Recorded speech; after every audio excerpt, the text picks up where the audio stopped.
Magandang umaga, ngayon ay araw ng Linggo, June 14, 2026. Sa mga oras ito, meron po tayo na monitor ng kumpulan ng kaulapan sa bandang west ng Visayas at Mindanao, mismo sa may Sulusi. Ito ay didulot ng low pressure area dahil wala man tayong monitor na low pressure area o bagyo sa loob at sa labas ng PAR. Ito ay dulot ng easterlies. Itong easterlies, sa mga kaalaman ay ito yung mainit na hangin mula sa dagat Pasipiko. Ang easterlies ay kasalukuyan naapektuhan pa rin ang silangang bahagi ng Southern Luzon at ng Visayas, kasama na rin ang buong Mindanao.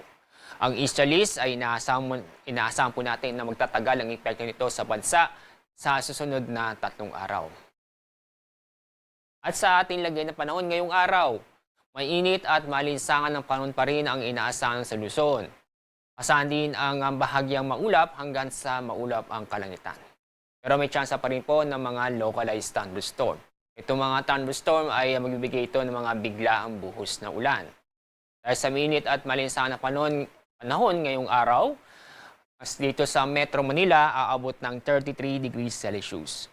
Mas mataas naman na 37 degrees Celsius sa Tuguegarao. Dako tayo sa Visayas at Mindanao. Mainit at malinsangan na panahon pa rin ang inaasahan sa Visayas, bahagyang maulap hanggang sa maulap ang kalangitan. Pero may tsansa pa rin po ng mga localized thunderstorm. Dako tayo sa Mindanao. Dahil sa easterlies, ang Zamboanga Peninsula, Basilan at Tawi-Tawi ay makakaranas ng maulap na kalangitan na may mga kalat-kalat na pag-ulan at may kasamang thunderstorm.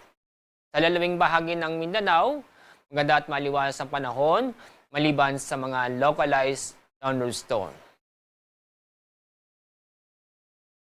Sa araw ito, wala tayong gale warning. Isabihin ang ating mga alagin nating karagatan ay banayan hanggang sa katatamon nito.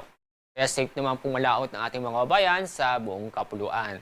Pero huwag kalimutang mag-ingat dahil sa mga pag-ulan o thunderstorm. Ang araw sisikat, mamaya pong 5:27 ng umaga. Ang araw lulubog sa ganap na 6:26 ng hapon.